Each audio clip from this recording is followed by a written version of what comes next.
Well, hello, friends. Welcome to the COGO Podcast. My name is R.W. Moody. I'm the Associate State Pastor here with COGO Ministries, and you're listening or maybe looking at a still frame, I don't know, of the COGO Podcast. And so don't forget, the purpose of this podcast is to move leaders in Ohio to be challenged through bite-sized conversations about ministry, leadership, and growth. And so we'd invite you in these few moments just to sit back, take a listen, and step into your God call and be challenged by what the Holy Spirit has to say to you in these few moments that we have together today.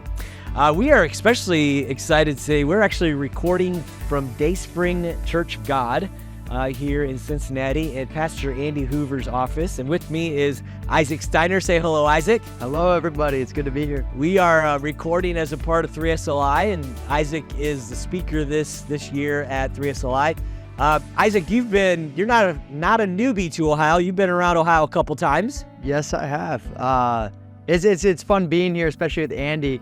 I kind of, for history of connection to Andy and to the Church of God, is I got asked to speak at Camp Lebanon a couple years ago, back-to-back summers, so it was fun. And then when Andy called up for the 3SLI, I was like, yeah, for sure, man. Yeah.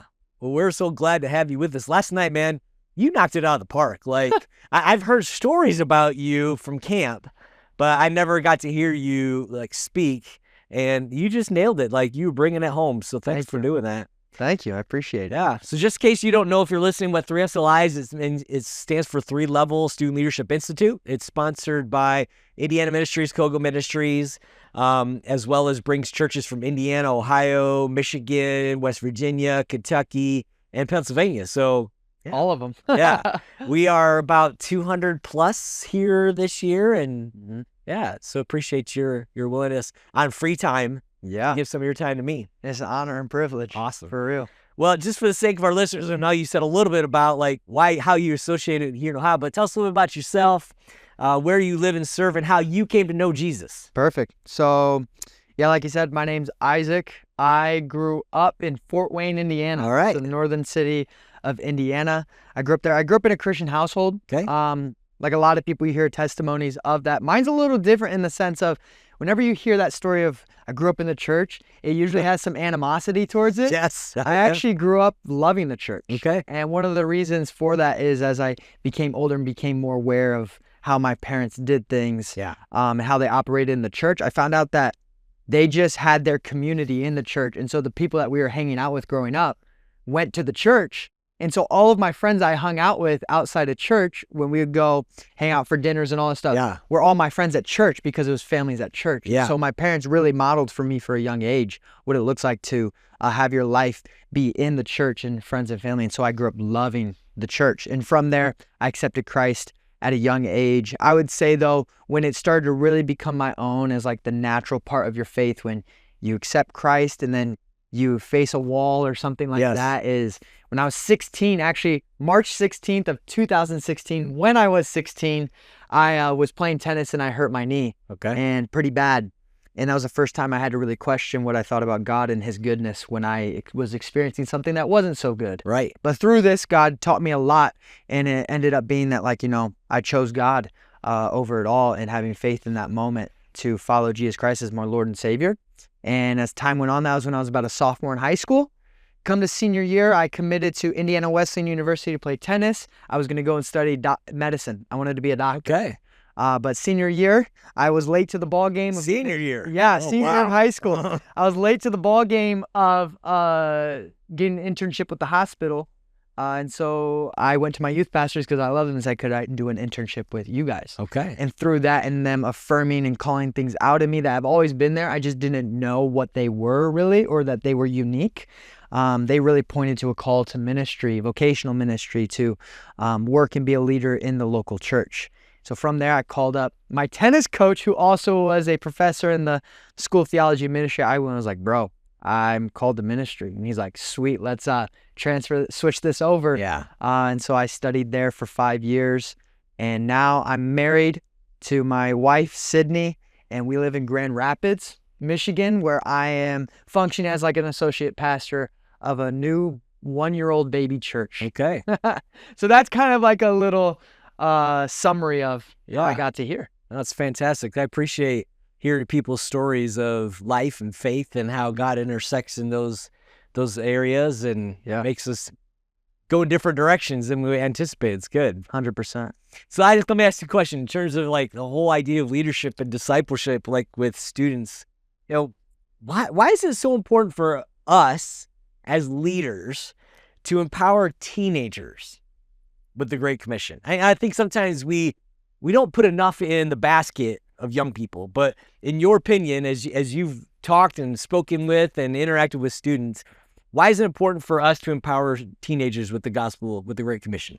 Well, number one is like a Christian is a Christian regardless of age, right? Yeah. And the Great Commission is the Great Commission. It's a command for us to go, right, and preach the good news to all, to the ends of the earth, preaching and baptizing.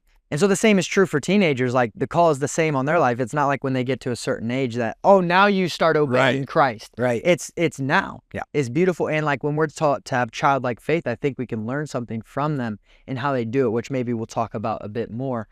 But I also was doing some research on just the importance of this. And something that I found was that 97% of all Christians became Christians before the age of 30. Yeah. And then 67% of that 97% was before the age 18. And so already there's a massive majority of us who came to faith at an age prior to 18. Yeah. And if anything, that puts significance to me of not saying it's impossible for someone to come to Christ at a later age, but it is seemingly obvious in statistics that it's way harder. Yeah.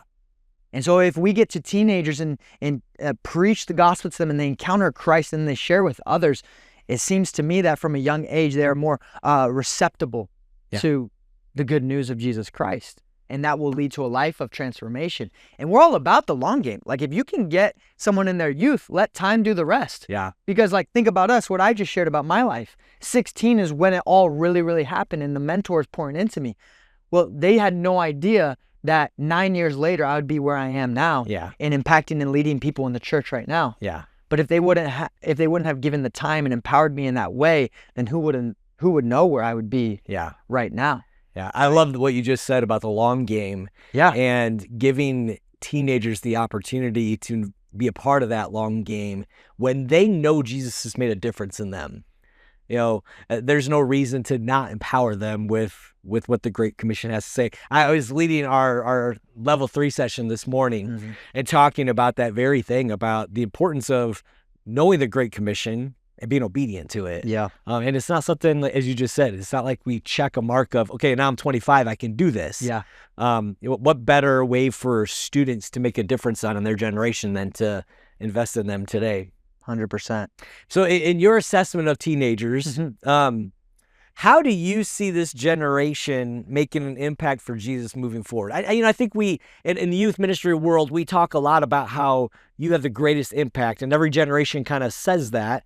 But how do you, in your interaction with teenagers today, in the various capacities, how do you see them making the greatest impact? Yeah. I think the thing I've noticed the most about the next generation, and I'm close to their age. A lot closer than I am. And I think the thing I've noticed the most is they're just fed up with the fluff. That's what I think that I see the most. Yeah. When I talk to them, when I talk to people even my own age, people that either are in the church or out of the church, and they were in the church, one of the things that they say all the time, they hate the fakeness. Yeah. They hate, it feels like a salesman. It feels like a presentation. It feels like entertainment, right? And we can go all the live long day of ripping mega churches and all this stuff, but honestly, it's to every level of we try to have this production. We've tried for a good while. And I think one of the things I see in the next generation is that they're just fed up with it. This idea, this fakeness of just doing these things, and we say you encounter Christ, but they're not actually encountering Christ. And so then when they face the problems of the day, the worry, the stress, the anxiety, depression that they're facing often, is like this fake idea and this fake joy isn't going to cut it. They actually have to encounter the person of Christ. And so what I think it leads them to, though, is back to our roots.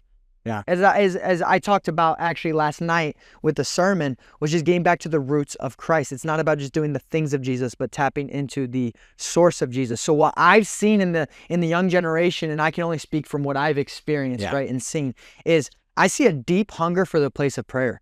Yeah. I really do. I see a revival in that, in the desire to seek God himself and take the Bible at its word, saying you can actually taste and see the goodness of God. Yeah. And if those things are true, and I'm not experiencing that now, it's not to say that the Bible is a lie. It's to say, what needs to change in my life? Or what do I need to focus my life on, the energy to actually know Christ? Yeah. Really. And when you encounter him, it changes absolutely everything. Yeah. And so I think that's what like the next generation has to offer. And that's the thing that they're pursuing, is they can detect fakeness so fast. Yeah, you're right. If you're fake in front of them, they don't want anything to do with you. They see it all the live long day on social media. And if they see it with another person, they're like, I see that. I see right through it. But what they can see is genuineness. Yeah. And if we give them the real gospel and the real Christ with no fluff, and that actually changes them, then they're like, this actually matters. Yeah. Christ actually has something to say about our lives, and he can lead us into all joy and all peace. And when they experience that, that becomes an overflow to the rest of the people. So I think there's just like this cutting of the fat. Yeah. You know what I'm saying? Or like I do. You chew the meat and you spit out the bones. I think it's a return to the simple gospel, the simple church of Christ and Christ alone. Yeah. Yeah, I would wholeheartedly agree. I would even say to the fact of, when you're teaching me about Jesus, give me the real. Yeah. Don't sugarcoat it. Mm-hmm. Just tell me honestly, be as real with me as you can. I've noticed when, like at Ohio State Youth Convention camps that I've been to, where when they break out that pen and they break out that book, I mean, the intentionality of, I'm going to write down what you're saying because I want to check it out and make sure that's right. Yes. That seems to be something that I've noticed well that goes with that. So yeah. What do you think, Isaac, is the greatest asset for teenagers sharing their story of faith? Yeah.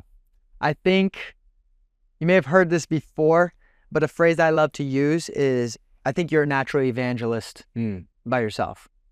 You will evangelize for the things that you love. Yeah. And the things that you love them because you have known them. Yeah. So you'll evangelize for them. So a classic example for me is, if you were to come with me to Fort Wayne, and I love, some of my favorite food is like wings. If I'm going to go to a good wing joint. If you wanted to go to a good wing joint in Fort Wayne, I know exactly where I'm taking you. Not B-dubs, but Buffalo Wild Wings and ribs. Yeah. It's classic. Everybody knows it. Everybody that's been there, it's their favorite place. And the thing is, I would be confident in telling you, I'd be like, we're going here. If you want the best wings in this spot, come to this place. They have the best. Yeah. You know how I know that? It's because I've actually been there. I've tasted it. Yeah. I've experienced it. And so now you don't have to convince me to convince you that it's worth it. I'll just tell you about it. And so one of the things I just truly believe is, when you've tasted and seen and known the goodness of God, you can't help but share it with other people. Yeah.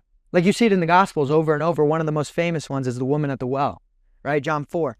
When she encounters Christ, the next thing she does is, it says that she runs into town and tells everybody about this man. He's told me everything that I've ever done. It's not a great news. Like, he exposed you, but you encountered the real Christ and you went and shared it with everybody else. I think sometimes we focus a lot on with evangelism strategy and tactics, which I think those are good, and I think that they can help, right? With clarity.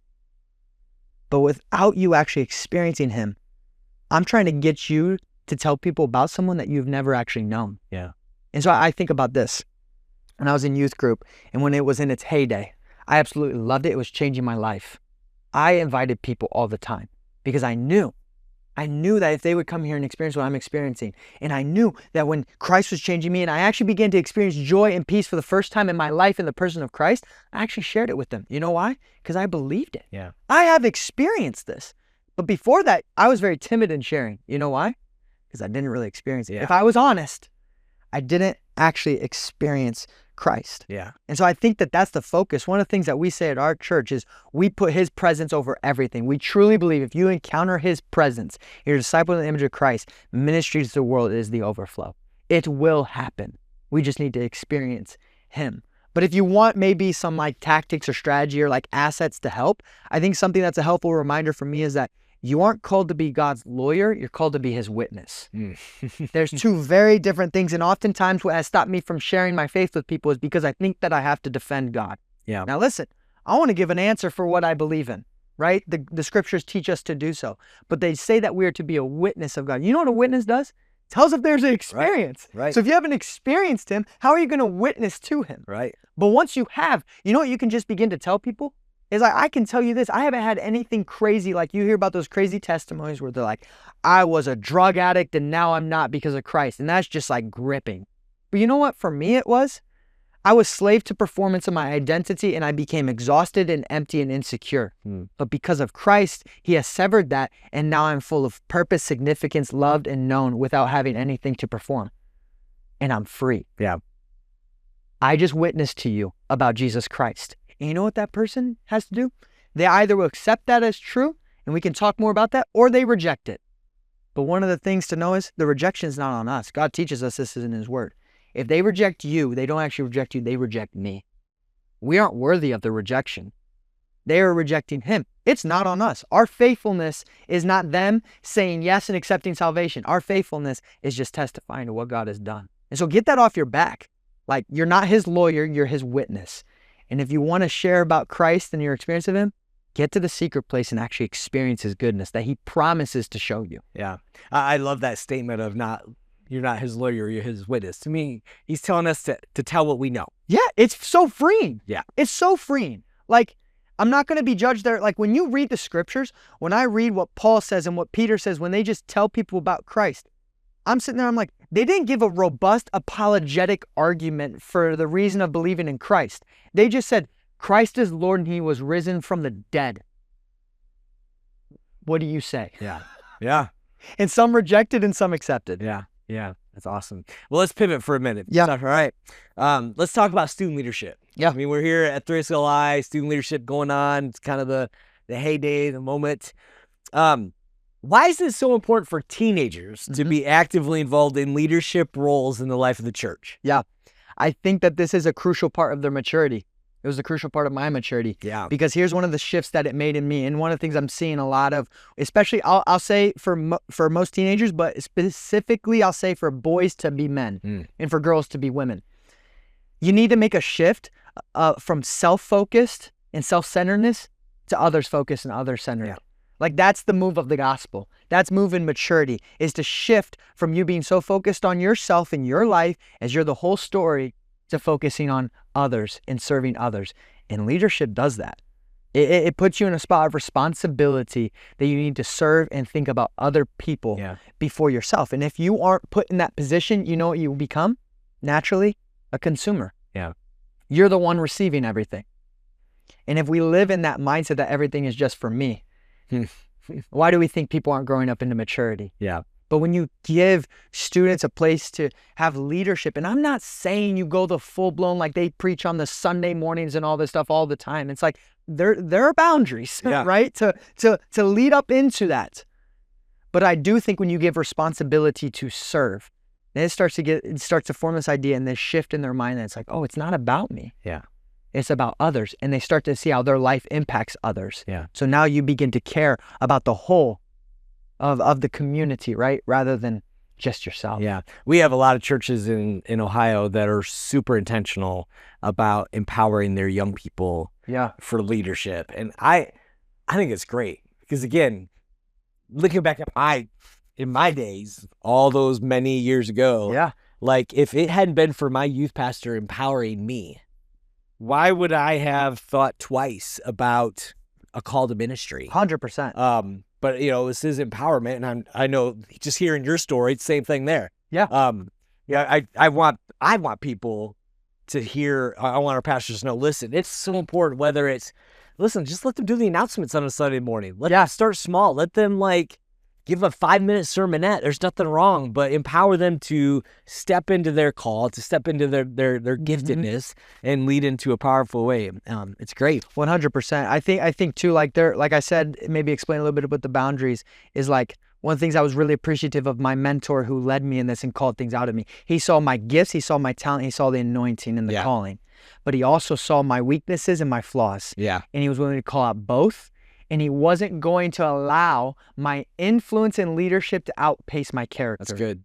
And that was something that protected me. Say that one more time. So he said one of the things that he did, and he explained it to me later, he did not want to let my leadership and my influence outgrow or outpace my character. That's really good. Because if that happens, I'm screwed. Yeah. Like, that's when you see the failings happen. That's when you see the burnout happen, is when our influence and leadership outpace our character. Yeah. But that's the thing is, You want to grow them in leadership, but grow them in the character first, so that way the foundation's there to build off of. Yeah, that is super good.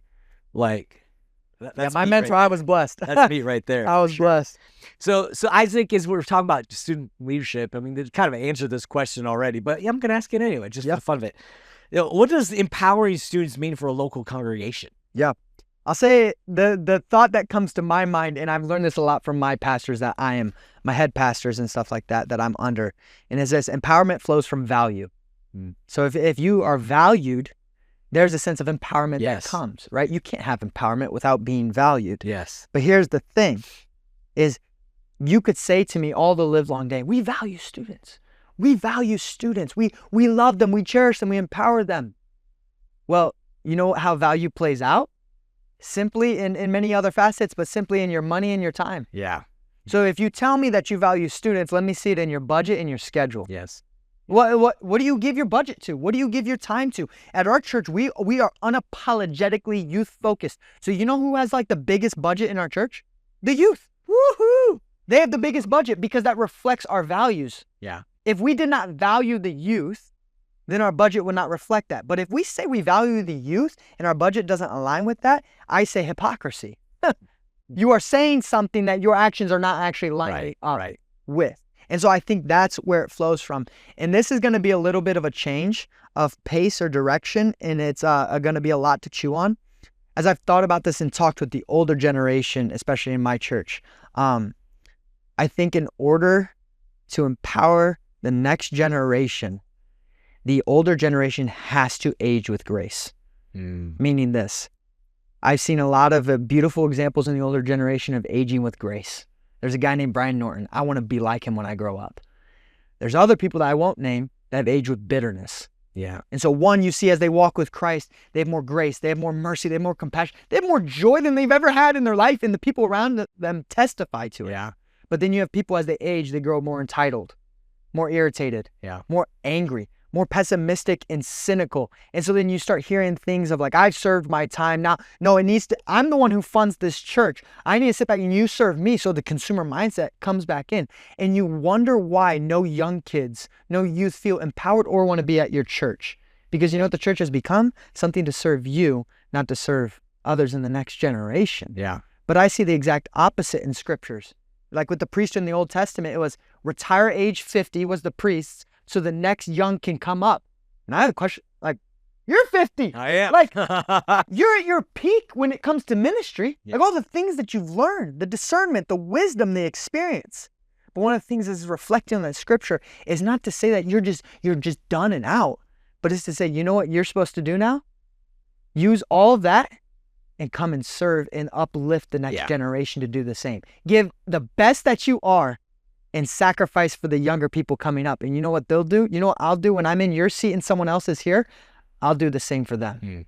But it's as we age with that, it's to uplift and build up the next generation. There's a church in GR that one of my pastors went and talked to, and they were like, how do we get young in the building? And how do we have a younger church? Because we're aging out and we're dying of age, literally. And he came and he said, okay, this is the things that you need to do. This is how we have engaged them, and they become part of our family. Every single advice that he gave, they go, no, we won't do that. No, we won't do that. And he looked at them and said, fine, you can say you want that all the live long day. But what you have just shown me is that you don't want to bring in the young and form them. You want the young to come to you and look more like you than look like Christ. Yeah. You will never have that happen. Yeah. And so I just want to say to the congregation, the leadership, right, of it's in your budget, it's in your time, but also the older generation. Age with grace. Yeah. And serve and love the next generation and lift them up like you wish someone would have done for you. Yeah. I love what you had to say there with the age with grace. I think that is super important for us to be aware of, especially when it comes to the fact of coaching that next generation up. Like, we've got to take those lessons and not hold them to ourselves. 100%. I also love the fact that you said, hey, your budget should reflect what you value. I think there are way too many places that don't do that. And I heard a statistic one time where, $1,000 per student in your ministry to just, so they don't have to do fundraisers, they just budget that. Wow. I've never read in a church that could do that, at least in our tribe. Yeah. I'm sure that there's somebody who could, but Yeah. like just to get that mindset of, listen, if you value kids, don't give them $1,000 for 100 kids in the year, but write it out so you can, yeah. Exactly. Good That's stuff. how we are. One of the things we're being challenged with is like our church, we want to be a house of prayer so bad, and we want to return to that. You know what we do in our budget? We have a line item for prayer. Prayer resources, prayer training, prayer rooms, prayer coordinators, prayer. If it's a priority, just like worship has a budget, make it a budget and a line item. That's good. Youth, prayer, whatever it is. That's good. That's good. Well, Isaac, as we wrap up, I just got one question. I ask this to everybody that comes on the podcast as a kind of final word, but what word of challenge would you give leaders in Ohio when it comes to this whole practice of discipleship? Yeah, this is probably the one that had a lot of stuff written down. So I will be selective in what I choose. First thing is this that I think I've been learning, and take this from I'm 25. So I understand that. Obviously, I don't have everything figured out. But this is something that I'm learning. Discipleship is slow. Much slower than you want it to be. You can't mass produce disciples. It's impossible. Good. Because when I look at scripture and I see how Jesus discipled people and how Paul discipled people, it wasn't a year program. It was much longer than that. I mean, like you look at Jesus. He spent 3 years with the same 12 dudes the entire time. Everybody always talks about his preaching to the lost and all these things. Yeah, you know what made up most of his time? Like 75% of his time was with the same 12 dudes, discipling them, living with them. You know what's crazy? If you span out the 3 years, you see that he had times of thousands of people following him. But what did he end with? He ended with 120 in an upper room. Yeah. You know what we would call that in America? A failure.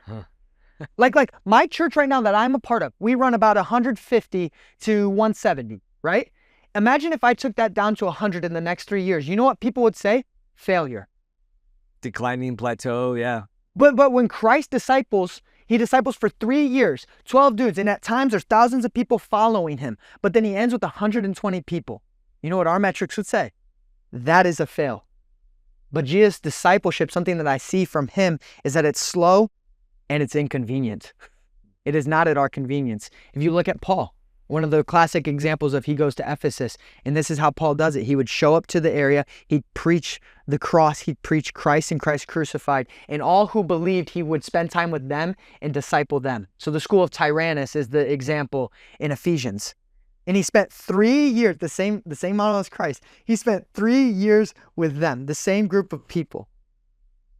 And I find it interesting, though, that when you go through that and you look at it, the church history will teach us this, that they believe that the school of Tyrannus in Ephesus, which becomes the church of Ephesus, actually led to the planting of all the 7 churches that are in Revelation. That's the belief that came from that. But what it started out with was he took the people that believed, discipled them for 3 years, and then it led to ministry to the world. Yeah. Here's the thing, though, when I look at this, and I think it contradicts everything that we do. Everything that we have been taught, I've been taught raising up in the church. Notice what he didn't do. He did not leave those who believed and spend more time with those trying to persuade and convince the ones who didn't believe. He didn't go out there. He didn't say, okay, you guys believe. You guys have your little circle. You figure out, here are a couple resources, all this stuff.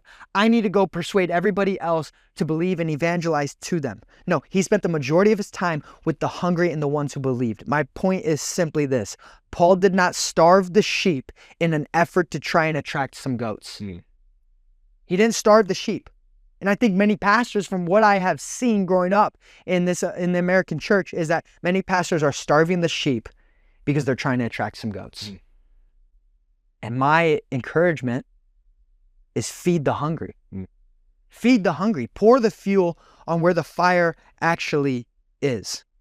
And then the other thing I would say this about discipleship is, do not lower the standard of discipleship.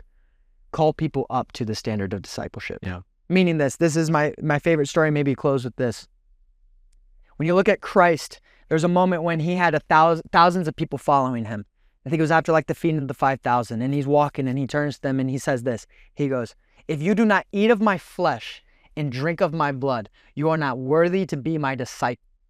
What happens in that moment? We know this. All of them left. Yeah. All of them left. They did not stay. He gave them the standard of discipleship. If you want to know what it means to follow me, be discipled by me, you got to eat of my flesh and drink of my blood. They all leave. And he looks at his disciple. He said, are you guys going to leave me too? And they said, where else would we go? You're the one with the words of everlasting life. And notice what he didn't do. He didn't run after the 1,000 of people that left him with that standard and lower and say, oh, no, we can lower it. You don't have to eat of my flesh. You don't have to drink. I was just saying that. We can lower the standard for you so you can come in and be discipled by me. He does not lower the standard because the standard of Christ is the same. Yep. It is to die to self, to eat of the flesh and drink of the blood. And we do a disservice to people, actually, if we give them anything less.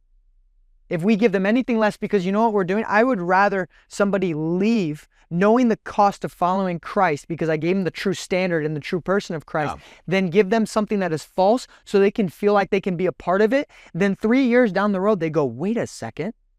Somebody's challenging. They're like, no. That's not how I learned Christ.